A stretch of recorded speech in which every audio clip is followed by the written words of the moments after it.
Hi everyone, welcome back to my YouTube channel. जैसा कि आप सभी को पता है कि सीटेट 2023 जुलाई में कंडक्ट कराया जाएगा। अब हमारे पास बहुत ही कम समय बचा है, तो इसीलिए मैं आपके साथ डेली बेसिस पर प्रैक्टिस करवाऊंगी प्रीवियस ईयर क्वेश्चंस की, जो हमारे सीटेट ने ऑनलाइन पेपर में पूछे गए हैं। वो वाले क्वेश्चंस आपको डेली प्रैक्टिस करवाऊंगी। तो मैं आज आपके लिए चाइल्ड डेवलपमेंट एंड पेडागोजी का एक सेट लेके आई हूँ 30 क्वेश्चन का। तो स्टार्ट करते हैं हम अपने आज के इस वीडियो को। इसमें हमारा फर्स्ट क्वेश्चन आया था, बच्चों के संदर्भ में विकास के अंतर्गत आते हैं। बच्चों के संदर्भ में विकास के अंतर्गत क्या आते हैं? उनका जो डेवलपमेंट होता है उसके संदर्भ में क्या आता है? केवल गुणात्मक परिवर्तन आते हैं, केवल मात्रात्मक परिवर्तन आते हैं, गुणात्मक एवं मात्रात्मक परिवर्तन दोनों आते हैं, या फिर ना गुणात्मक ना ही मात्रात्मक परिवर्तन। ये तो आपको पता है, ऐसा तो हो ही नहीं सकता कि ना गुणात्मक आए ना मात्रात्मक परिवर्तन आए, और ना ऐसा हो सकता केवल गुणात्मक केवल मात्रात्मक। इसमें हमारा क्या होता है, इसमें हमारे गुणात्मक व मात्रात्मक परिवर्तन दोनों ही शामिल होते हैं, तब हमारा डेवलपमेंट होता है। उसमें क्वालिटी भी होती है और उसको हम मेज़र भी कर सकते हैं। मात्रात्मक जैसे हमारी हाइट का बढ़ना हुआ और वजन का बढ़ना हुआ, ये सारी हमारे कैसे परिवर्तन होते हैं? मात्रात्मक, जिसको हम माप सकते हैं मात्रात्मक परिवर्तनों को। और गुणात्मक परिवर्तन कैसे होते हैं? जिसको हम माप नहीं सकते। वो जो है ना, क्वालिटी में चेंज आता है, मतलब जैसे बिहेवियर अच्छा हो जाता है, बिहेवियर अच्छा हो गया कि या कोई चीज़ सीखना, तो वो हमारे किस में आते हैं? गुणात्मक परिवर्तन में आते हैं। अब आपका सेकंड क्वेश्चन आया था, निम्न में से कौन सा विकल्प एक सूक्ष्म गत्यात्मक कौशल का उदाहरण है? सूक्ष्म गत्यात्मक कौशल क्या होते हैं? हमारे जो फाइन मोटर स्किल्स होती हैं, ये इसमें दिए फाइन मोटर स्किल्स, जिसमें हमारी छोटी मांसपेशियां वर्ग करती हैं, और ग्रॉस मोटर स्किल्स होती हैं जिसमें वो स्थूल गत्यात्मक कौशल होते हैं, जिसमें हमारी बड़ी मांसपेशियां काम कार्य करती हैं। ये आप देखिए, सूक्ष्म में मतलब छोटी मांसपेशियां कार्य करेंगी, तो इसका राइट आंसर होगा आपका लिखना। लिखने में हमारी छोटी छोटी मसल हैंड की वर्ग करती हैं। और ये कूदना, दौड़ना, तैरना, इसमें हमारी बड़ी मांसपेशी वर्ग करेंगे, तो ये हमारा स्थूल गत्यात्मक कौशल होगा। नेक्स्ट क्वेश्चन आया था आपका, बच्चों के विकास के संदर्भ में संवेदनशील चरण से क्या तात्पर्य? संवेदनशील चरण कौन सा होता है? सेंसिटिव पीरियड होता है। इसका राइट आंसर होगा आपका किसी व्यक्ति में विशिष्ट क्षमताओं के उत्थान का इष्टतम चरण।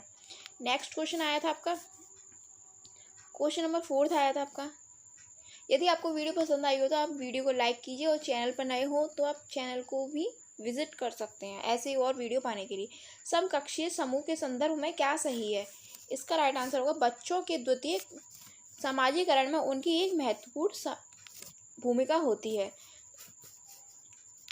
जो बच्चों के समकक्षीय समूह के बच्चे होते हैं, मतलब पीयर ग्रुप के होते हैं बच्चे, उसमें क्या भूमिका, उसके संदर्भ में क्या सही है? बच्चों के द्वितीयक समाजीकरण में उनकी एक महत्वपूर्ण भूमिका होती है। नेक्स्ट क्वेश्चन आया था, इसमें से कौन सी लॉरेंस कोलबर्ग के नैतिक विकास की पारंपरिक अवस्था के अंतर्गत आती है? इसका राइट आंसर होगा आपका सामाजिक सरोकार एवं आत्मबोध। आपका क्वेश्चन नंबर 6 आया था, समायोजन घटित होता है, कब घटित होता है? इस समायोजन मतलब एजिमिलेशन होता है। बच्चे अपने अनुभवों को वर्तमान स्कीमाओं में सम्मिलित करने के लिए उनका रूपांतरण करते हैं। रूपांतरण नहीं करते, रूपांतरण एकोमोडेशन में करते हैं, संगठन में। बच्चे अपने वर्तमान स्कीमा में परिवर्तन करके नए अनुभव के अभिप्राय को समझते हैं। इसका राइट आंसर ये होगा, मतलब परिवर्तन करके उसको फिर समझते हैं।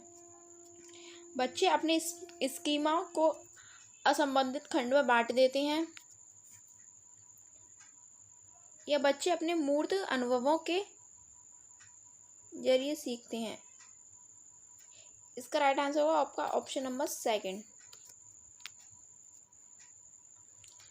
क्वेश्चन नंबर 7 आया था आपका, एक 5 वर्षीय बच्चे को 16 फूलों के चित्र दिखाए जाते हैं, जिसमें से 4 लाल 12 नीले रंग के होते हैं। जब बच्चों से पूछा जाता है क्या नीले फूल अधिक हैं या लाल फूल अधिक हैं, तो बच्चा उत्तर देता है कि नीले फूल अधिक हैं। जीन पियाजे के अनुसार इसका अभिप्राय है कि बच्चा अभी डैश की दक्षता हासिल नहीं कर पाया है। क्या नहीं हासिल कर पाया है? इसका राइट आंसर होगा आपका क्रमबद्धता, श्रेणीबद्ध वर्गीकरण, सकर्मक अनुमान या प्रतिज्ञप्ति चित्रण। इसका राइट आंसर होगा आपका श्रेणीबद्ध वर्गीकरण, मतलब सीरियस क्लासिफिकेशन। नेक्स्ट क्वेश्चन आया था आपका, क्वेश्चन नंबर 8 आया था। एक अध्यापिका शिक्षण अधिगम प्रक्रिया में विद्यार्थियों को सहपाठियों से अंतःक्रिया कराकर एवं सहारा देकर अध्यापन कराती है। यह शिक्षण अधिगम की प्रक्रिया किस पर आधारित है? किस पर आधारित है? इसका राइट आंसर होगा आपका, मतलब बच्चों को सिखा रही है सहारा देकर, मतलब उनको इस इशारे से सिखा रही है। और थोड़ी सी ये जो इशारा होता है इसको क्या बोलते हैं? स्कैफोल्डिंग। ये किसने दिया था? लेव वाइगोत्स्की के सामाजिक सिद्धांत पर। नेक्स्ट क्वेश्चन आया था आपका, क्वेश्चन नंबर 9 आया था। प्रगतिशील शिक्षा में पाठ्यचर्या के उद्देश्य डैश को महत्व देते हैं। इसका राइट आंसर होगा आपका आलोचनात्मक चिंतन को देते हैं। जो भी प्रोग्रेसिव क्लासरूम होता है उसमें हमारी क्रिटिकल थिंकिंग होती है, उस पर जोर दिया जाता है। नेक्स्ट क्वेश्चन आया था आपका, क्वेश्चन नंबर 10 आया था। हार्वर्ड गार्डनर के बहुबुद्धि सिद्धांत के अनुसार इसमें से कौन सी बुद्धि जटिल आंतरिक भावनाओं को पहचानने और उनका उपयोग करके अपने आचरण को दिशा देने की योग्यता से संबंधित है?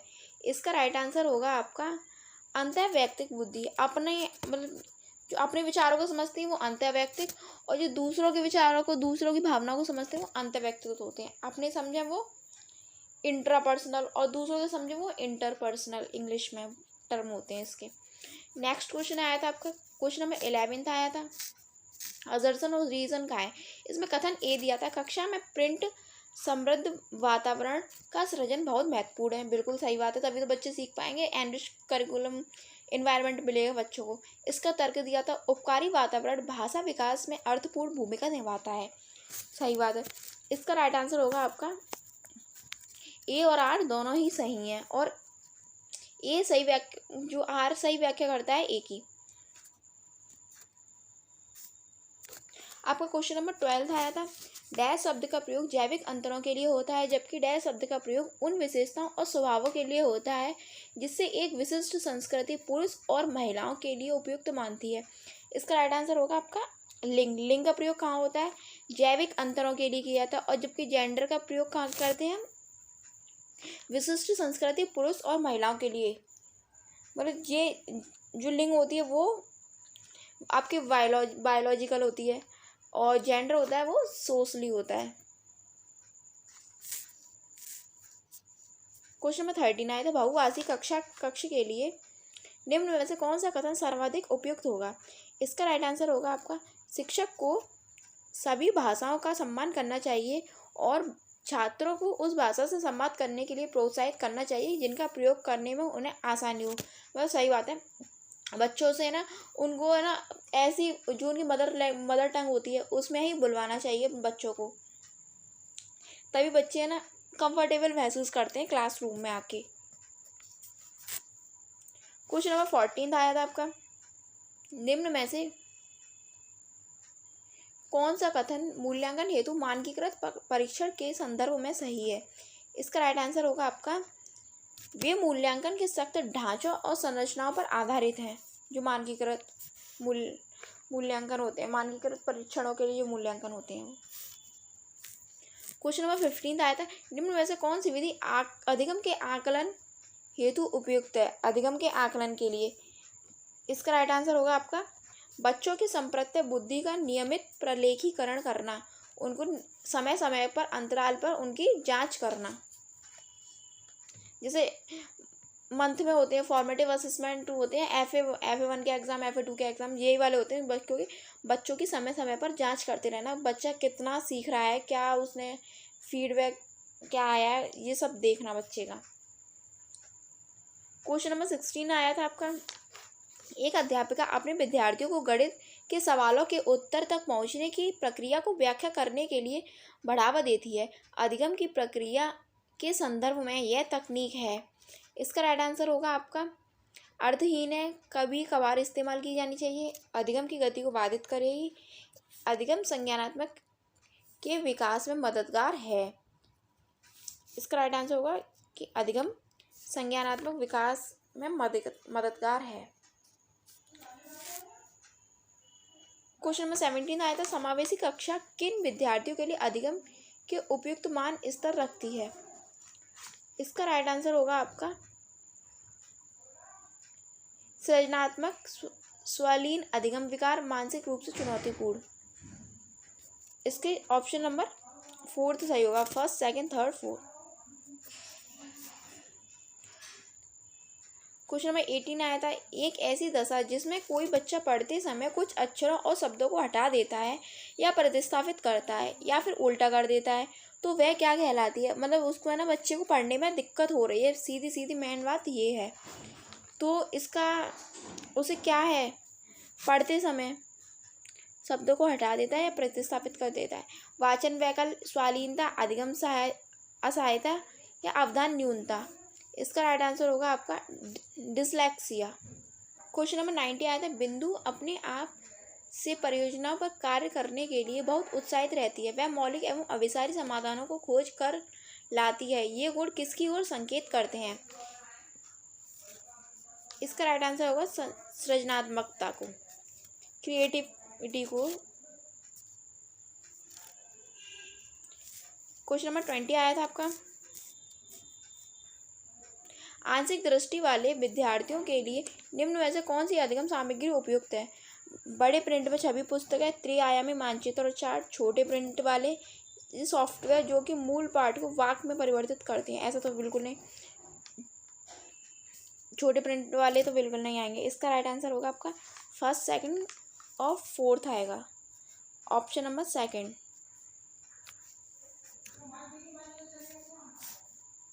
क्वेश्चन नंबर 21 आया था आपका, कक्षा में बच्चों के अधिगम को सहयोग देने के लिए निम्न में से कौन सी योजना प्रभावशाली नहीं है? इसका राइट आंसर होगा आपका ऑप्शन नंबर थर्ड, बच्चों को प्रश्नों के उत्तर की निष्क्रिय नकल उतारने के लिए कहना। नेक्स्ट क्वेश्चन आया था आपका, क्वेश्चन नंबर 22 आया था, निम्न में से कौन सा सवाल प्रतिक्रियात्मक ज्ञान से संबंधित है? इसका राइट आंसर होगा आपका 3 अंकों वाली संख्याओं को जोड़ने का तरीका क्या है? क्वेश्चन नंबर 23 आया था, राष्ट्रीय शिक्षा नीति 2020 प्रस्तावित करती है कि शिक्षा होनी चाहिए, कैसी शिक्षा होनी चाहिए? वेधन और अभ्यास पर आधारित, अन्वेषण प्रेरित, उन्मुखी या पाठ्यपुस्तक और शिक्षक केंद्रित। इसका राइट आंसर होगा ऑप्शन नंबर सेकंड, अन्वेषण प्रेरित और खोज उन्मुखी होनी चाहिए, तो बच्चा एक्टिव हो। नेक्स्ट क्वेश्चन आया था, क्वेश्चन नंबर 24 आया था, निम्न में से कौन सा कथन सार्थक अधिगम की श्रेष्ठ परिभाषा देता है? इसका राइट आंसर होगा आपका अधिगम एक सक्रिय प्रक्रिया है जो बच्चों द्वारा विद्यालय के बाहर से ली गई जानकारी को सम्मिलित करता है। क्वेश्चन नंबर 25 आया था, समस्या समाधान के संदर्भ में किसी समस्या को एक ही तरीके से प्रस्तुत करने पर अटक जाना क्या कहलाता है? इसका राइट आंसर होगा अनुक्रिया समुच्चय। नेक्स्ट क्वेश्चन आया था, क्वेश्चन नंबर 26, एक कक्षा में विद्यार्थी छोटे छोटे समूहों में एक नियत कार्य पर लगे हुए हैं और प्रत्येक समूह का एक सहायक है। किस उपागम का कक्षा में उपयोग हो रहा है? आपको सब पता है इसका किसका हो रहा है? संरचनावादी उपागम का प्रयोग हो रहा है। सारे बच्चे छोटे छोटे समूह बना लिए सबने और वो अपना खोज में लगे हुए हैं अपने कार्य में।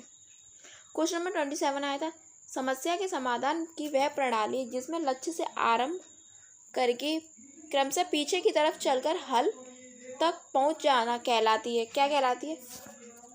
पक्षगामी कार्यकारी युक्ति। क्वेश्चन नंबर 27 आया था, समस्या के समाधान की वह प्रणाली जिसमें लक्ष्य से आरंभ करके क्रमशः पीछे की तरफ चलकर हल तक पहुंचा जाता है, क्या कहलाती है? इसका राइट आंसर होगा पक्षगामी कार्यकारी युक्ति। नेक्स्ट क्वेश्चन आया था आपका, क्वेश्चन नंबर 28, जब बच्चे गलतियां करते हैं तो उन्हें कक्षा में महत्व नहीं देना चाहिए, उन्हें कार्य को बार बार दोहराने के लिए कहना चाहिए, उन्हें कक्षा में अलग खंड में बैठाना चाहिए। शिक्षक को बच्चे की सोचने समझने की प्रक्रिया को समझने के लिए उनके साथ चर्चा करनी चाहिए, तभी तो बच्चे समझ पाएंगे। जब वो गलती कर रहे हैं तो उनको बैठ के समझाओ, ना कि उनको अलग से कर दो। बच्चों को जब समझ पाएंगे उनके साथ बैठ के बात करनी पड़ेगी। क्वेश्चन नंबर 29 आया था, एक शिक्षक अपने छात्र को सीखने के लिए आंतरिक रूप से प्रेरित बने रहने के लिए कैसे प्रोत्साहित कर सकता है? दुश्चिंता और भय पैदा करके, उसमें डर पैदा कर दो बिल्कुल। और प्रतिस्पर्धा परीक्षण द्वारा कंपटीशन करवा के बिल्कुल भी नहीं करना। व्यक्तिगत नैपुण्य लक्ष्यों को निर्धारित करने में उनको सहयोग देकर, जो भी उनके गोल्स हैं उनमें ना उनको उसमें सहयोग देना है, उनको समझाकर। कुछ ये लास्ट क्वेश्चन आया था इस सेट का, किसी विद्यार्थी की योजना बनाने, जांचने, मूल्यांकन करने और अपने ही अधिगम में परिवर्तन करने की क्षमता क्या कहलाती है? इसका राइट आंसर होगा आपका अधिसंज्ञान, मेटाकॉग्निशन। ये हो गए आपके आज के 30 क्वेश्चन। अब मिलते हैं आपसे नेक्स्ट वीडियो में। ऐसी और वीडियो पाने के लिए हमारे चैनल को विजिट कीजिए। जय हिंद, जय भारत।